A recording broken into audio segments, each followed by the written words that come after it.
Bonjour et bienvenue dans ce nouveau vlog. Je suis à Chamé, en plein milieu de l'Himalaya au Népal. Comme vous voyez, il y a des porteurs derrière moi et je me prépare pour ma deuxième journée de trek. Aujourd'hui, je suis à 2700 mètres d'altitude, c'est là où j'ai dormi, et je me rends à 3400 mètres. Sauf qu'évidemment, c'est jamais une montée toute droite en fait. Il y a toujours des montées, des descentes, etc. Donc j'ai 800 mètres de dénivelé à faire aujourd'hui. Ce matin, j'ai donc pris mon petit déjeuner dans la tea house. J'ai demandé un chocolat pancakes. Moi, je pensais que ce serait un pancake normal avec du chocolat par-dessus, et pas du tout. En fait, ils incorporent le chocolat à la pâte du pancakes. C'était assez étrange et ça avait pas beaucoup goût de chocolat. Et ensuite, j'ai aussi pris un thé tibétain et c'était un thé à 1000 saveurs, je pense, avec un petit peu de lait, très consistant, très nourrissant. Et ça, pour le coup, j'en reprendrai. Là, on voit chez les gens, il y a un petit feu de bois comme ça. Ça, c'est le village de Chamé. Et ici, la montagne que moi je vois très bien, ah bah si, vous la voyez, c'est Lanzu Himal. On la voit hyper bien, le ciel est tellement bleu.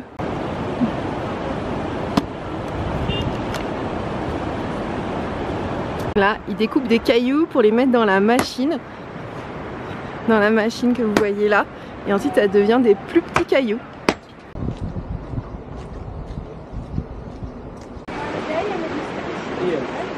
Le pont est si joli, avec tous ces petits mantras bouddhistes partout.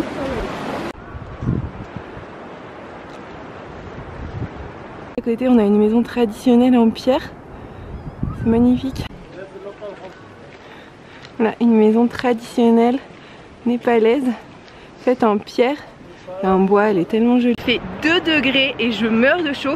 Je peux pas vous expliquer comment c'est possible, mais ici, la température ressentie est bien plus élevée que la température réelle. Alors voici un mané, c'est-à-dire une sorte de monument pour honorer les bouddhistes qui sont décédés. Ici, il y a pas mal de chiens de berger qui gardent les chèvres. Bon là, apparemment, il est au repos. Des fontaines avec de l'eau qui vient directement de l'Himalaya, elle est vraiment gelée. Et en fait, cette eau, elle sert un peu partout aux habitants qui n'ont pas l'eau courante chez eux. Je suis en train de traverser mon premier village depuis Chamé. Et c'est juste trop mignon. Les maisons, il y en a beaucoup plus de maisons traditionnelles en pierre et en bois. Et j'adore ça. Dans ce champ, ces femmes sont en train de récolter des pommes de terre. Si le monsieur qui en a dans son panier. Cette autre femme est là. From the local organic aloo. On est parti depuis 1 heure. On a déjà fait 3 km 600. En sachant que j'ai bien pris 10 minutes, un quart d'heure pour me changer. Vous voyez, je suis en t-shirt, pantalon léger. Car ici, quand il fait entre 2 et 4 degrés, il fait ultra chaud. Avec l'effort et l'air sec, vraiment on ressent pas le froid comme ailleurs. C'est incroyable. Pour l'instant, j'ai pas l'impression d'être particulièrement essoufflée, sauf quand je monte. Mais en fait, je fais pas très attention. Donc je pense qu'en termes de manque d'oxygène, ça va, je suis bien. À mon avis, je suis pas plus essoufflée que quand je suis à 500 ou 1000 mètres d'altitude.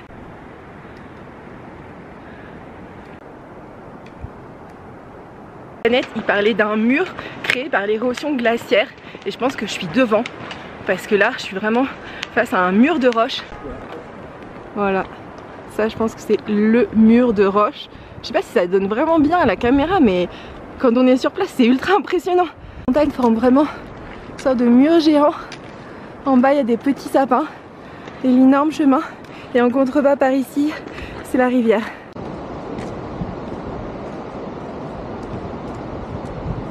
Il y a toujours une rivière d'un bleu magnifique.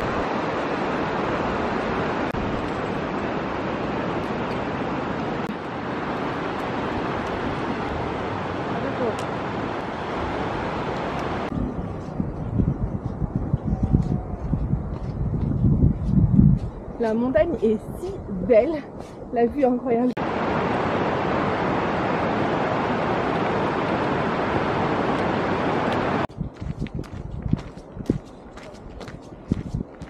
Il y a des chèvres partout, le troupeau doit faire plus de 200 têtes. Et c'est absolument usuel ici d'en avoir des aussi grands. Il y a même une petite chèvre qui veille sur son chevaux qui est juste devant elle. C'est trop mignon.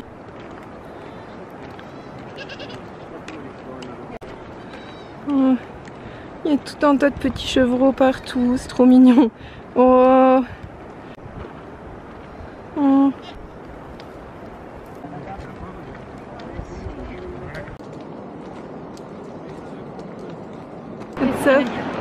tellement beau avec la rivière en contrebas. More apple. Là on se rend dans le village des pommes parce qu'ici ils cultivent des tonnes de pommes. La récolte a lieu en octobre, donc pour l'instant il n'y a plus de pommes sur les arbres, mais en tout cas ce qu'on est sûr c'est qu'on va manger des pommes dans le village.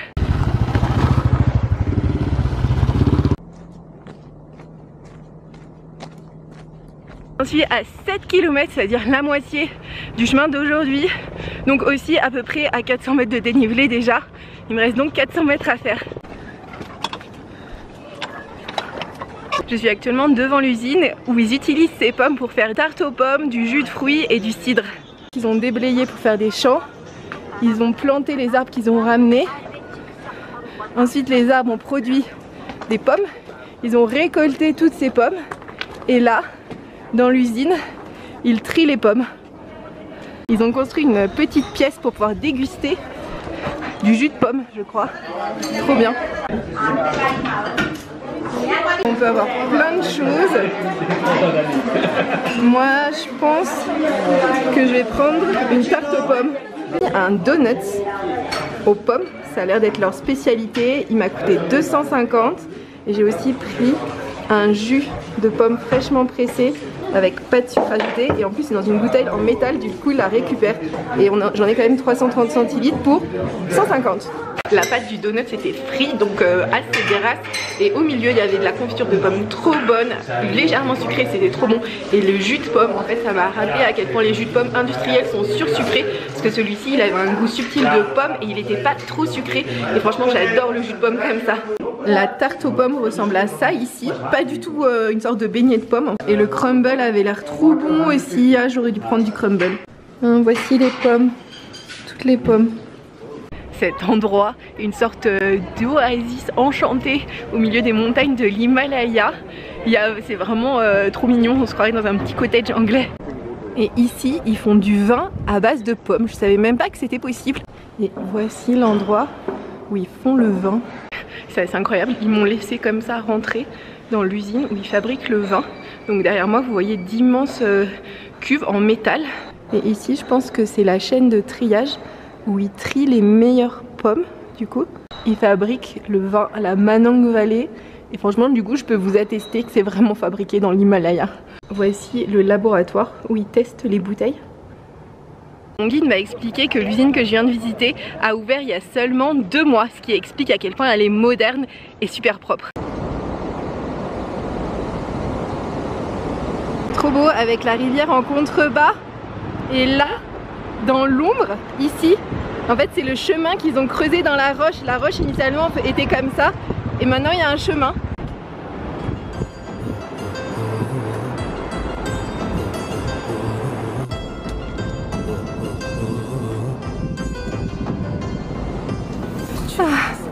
La vue sur les sommets à plus de 7000 et la neige éternelle, c'est toujours trop beau. Et finalement, quasiment au 10e kilomètre, on finit par quitter la route pour se retrouver sur un petit chemin de forêt, c'est cool.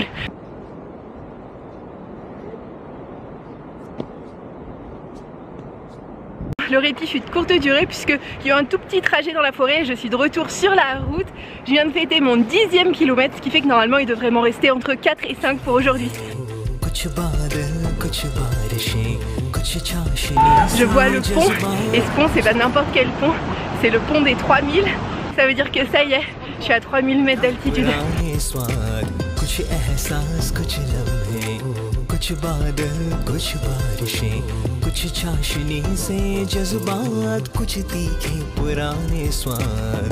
कहीं करवटें कहीं नींदें कुछ नई सी आदतें कुछ ख्वाब अधूरे कुछ रेत सी यादें कुछ एहसास कुछ लम्हे.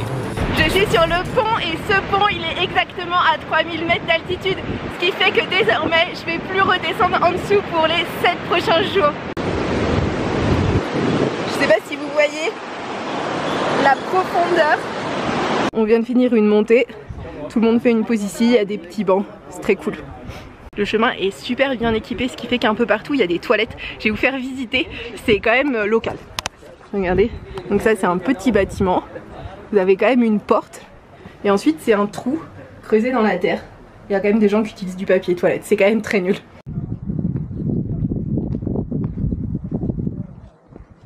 La végétation a un petit peu changé depuis le début, désormais c'est plus des sapins. L'avantage c'est que de marcher, c'est qu'on prend le temps de regarder les paysages et on prend le temps aussi de regarder la nature qui évolue, la végétation qui devient différente. On se rapproche des montagnes sans végétation, on se rapproche des sommets de certaines montagnes. C'est si cool et si beau. Et être dans l'Himalaya, c'est un truc que j'aurais jamais cru pouvoir faire dans ma vie. Et en fait c'est arrivé avant même que je me rende compte. J'ai pris un billet d'avion et c'est tout.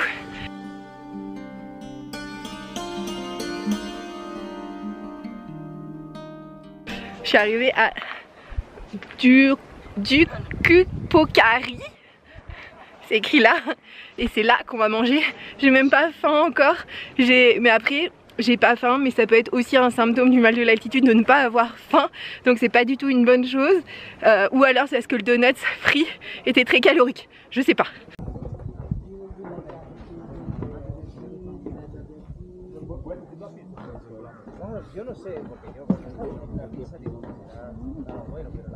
Alors voici la vue et voici le dalbat avec la soupe de lentilles, les petites pommes de terre, le riz, les végétaux et la chips croustillante. Je mange avec vue sur l'Annapurna 2 qui n'est pas la plus haute mais c'est quand même une montagne à 7-6 000 mètres d'altitude. Ça c'est du coup Annapurna 2. J'ai donc commandé un dalbat parce qu'il me semble qu'en fait c'est la nourriture qui maîtrise le mieux, donc autant manger les meilleurs. Il y a des petits chatons.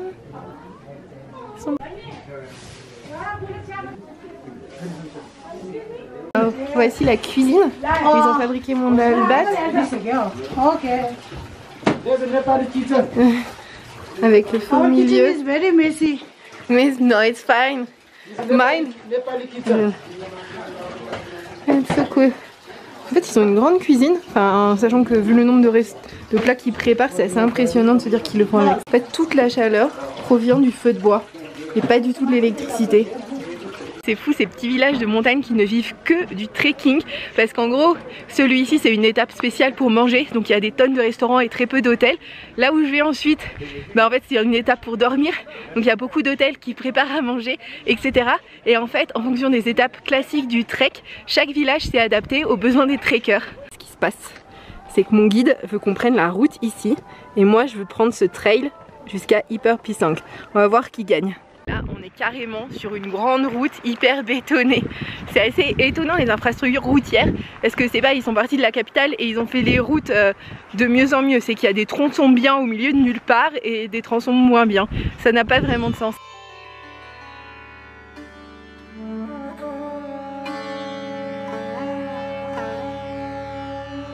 Impossible d'être plus heureuse que moi maintenant. Les paysages sont magnifiques. Je ne souffre pas du manque d'oxygène. C'est super facile. On arrive dans 1 heure dans ma tea house et en plus il paraît que j'ai une salle de bain privée et l'électricité, donc ça va être trop bien.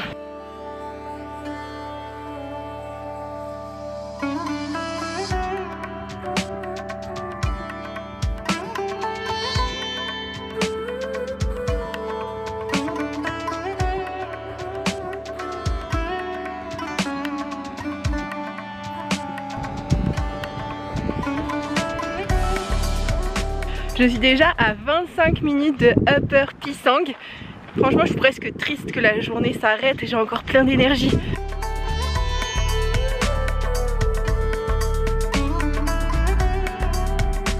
Sapin, il y a aussi de très jolis arbres oranges comme ça qui rajoutent vraiment au pays. Dans une vallée entourée de montagnes, c'est juste magnifique.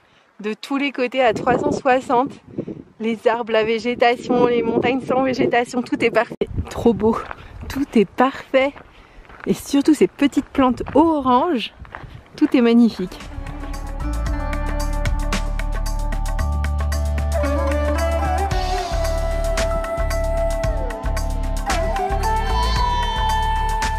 Je suis arrivée à Upper Pisang, à 3010 mètres d'altitude. Je suis ici et moi je vais à l'antenne Mandela qui est là. J'arrive juste à Upper Pisang. J'ai encore plein d'énergie. Je suis pas du tout allée au bout de mes capacités physiques, ce qui est plutôt bien parce que c'est pas supposé être la plus dure des journées, mais c'est pas non plus supposé être la plus facile. Donc je suis plutôt contente de moi. Je suis au niveau de Upper Pisang et là juste en bas à 100 mètres, c'est Lower Pisang. Je viens d'arriver à mon hôtel, je vous fais visiter l'hôtel, donc la chambre plutôt. Donc ici, vous avez des toilettes privées, ce qui est trop cool. Alors pas de douche privée, il faut que je la paye séparément, mais c'est pas très grave. Là, 2 lits avec de l'électricité à volonté et la vue trop belle sur Upper Pisang. J'adore cette vue, elle est juste magnifique. Quand vous faites le trek des Annapurna, vous logez dans des tea house. Et en fait, dans chaque tea house, vous avez une grande salle commune. Et je vais vous montrer comment c'est composé. Vous avez une grande cuisine, comme ça. Et pour chauffer, ils utilisent ceci, c'est-à-dire qu'ils font du feu. Et en fait, ça chauffe les casseroles comme ça. Et c'est comme ça qu'ils font le dal bhat. Et là, il y a déjà quelques pommes de terre qui sont prêtes. Et ensuite, vous avez la grande... Ensuite, vous avez la grande salle commune avec ici le plus important, le poêle qui chauffe la salle commune, en sachant que les chambres individuelles ne sont pas chauffées. Le seul endroit pour avoir chaud la nuit, c'est de venir à côté de ce poêle. Donc là, c'est pratique. Et la salle ressemble à ça. Et ici, la salle a une vue extraordinaire sur la vallée de Manang, je sais pas comment elle s'appelle. Donc dans la tea house, vous avez les couloirs extérieurs, il n'y a jamais de couloir intérieur et chaque porte représente une chambre. Et ici, celle-ci a l'extraordinaire potentiel d'avoir la vue sur Annapurnatu qui culmine à 7900 mètres d'altitude. On va faire une petite sortie d'après-midi dans le village de Upper Pisang et le guide va m'emmener à un monastère bouddhiste qui se trouve pas très loin.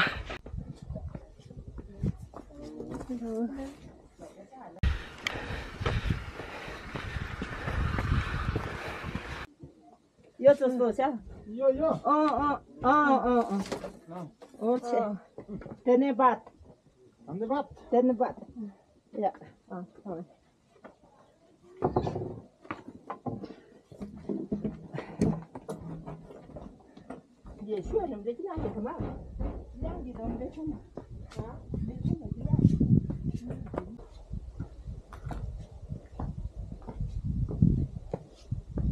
L'entrée du monastère, il y a plusieurs autres petits bâtiments par ici.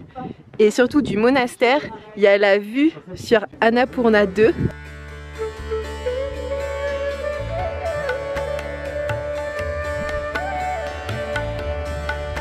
Le monastère est nouveau, il est construit depuis 1999 par les gens au fur et à mesure du temps parce qu'il remplace l'ancien. Et en fait chaque famille doit soit donner de l'argent, soit donner de son temps. Et de son temps ça veut dire 54 jours entiers.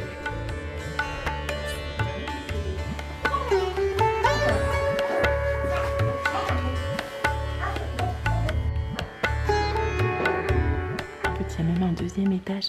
Regardez, ça c'est le plafond. Il est juste magnifique. Et il y a des espèces de tissus qui pendent. Les murs sont peints. C'est trop, mais c'est vraiment trop beau.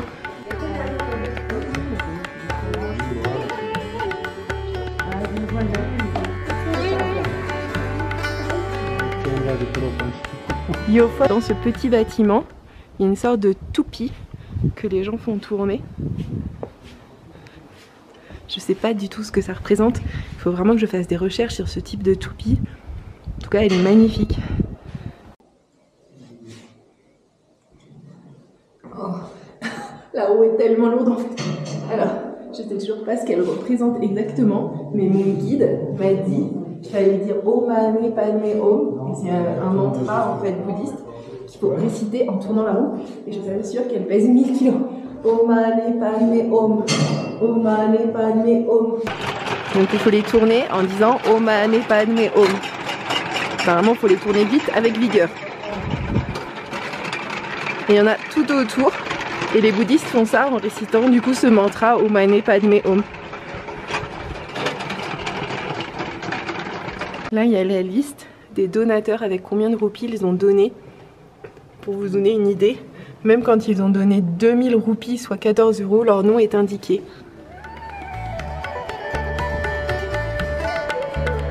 Une stupa assez géante complète le monastère. Et depuis le monastère, évidemment, on a toujours la magnifique vue sur la vallée de Pisang. Les maisons à la base au Laos ressemblaient à ça, c'est-à-dire des pierres avec des balcons en bois et des sortes de traverses en bois pour maintenir les pierres. Ils sont faits en planches, comme vous voyez, et du coup ils mettent des planches latérales pour les maintenir avec des pierres par-dessus. Après la petite visite de monastère, je suis rentrée dans ma chambre, j'ai dormi un peu, je suis allée dans la salle commune. Dans la salle commune, en fait, l'avantage c'est qu'il y a un poêle qui chauffe. Et en fait, c'est le seul point de chauffage de tout l'hôtel. C'est-à-dire que dans ma chambre à moi, quand il fait -3 la nuit, comme cette nuit, et ben en fait, il fait -3 dans ma chambre. Donc il faut dormir avec d'énormes couvertures. Et dans la salle commune, c'est pareil, il fait pas non plus une température exceptionnelle. Donc dans la salle commune, j'ai laissé mon t-shirt qui sèche pour avoir des vêtements propres. Parce que clairement, il n'y a pas de machine à laver ici. L'eau est très froide, il y a très peu d'eau chaude. Et le seul moyen de faire chauffer son linge en fait c'est de le laisser dans la salle commune. Il y a des grands fils à linge au-dessus du poêle et grâce à la chaleur du poêle normalement ça sèche. Donc voilà les conditions de vie. J'ai aussi pris une douche hier. Alors c'est pareil, comment prendre une douche? Alors je l'ai prise dès l'arrivée après avoir marché. Donc il faisait encore 2 degrés. Donc je me suis mis en tongs, en short et en t-shirt. J'ai couru dans une sorte de pièce qui sert de douche. En fait elle a pas de carreaux aux fenêtres. La douche c'est une sorte de chauffe-eau instantané. Vous vous déshabillez par 2 degrés, vous mettez sous l'eau en sachant que le débit est pas exceptionnel et que ça chauffe pas non plus extraordinairement bien.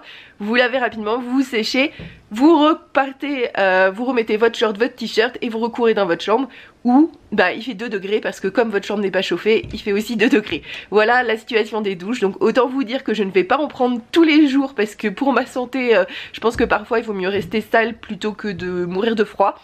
Voilà, et donc c'était la fin de ma journée d'hier.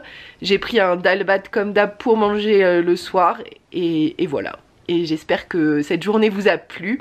En tout cas moi je suis très heureuse des paysages que j'ai vus. Là je crois que je suis en train d'atteindre vraiment le cœur de l'Himalaya et ça me fait très plaisir. Et donc pour voir la suite de mes aventures, n'hésitez pas à vous abonner et à liker cette vidéo si vous l'avez aimée.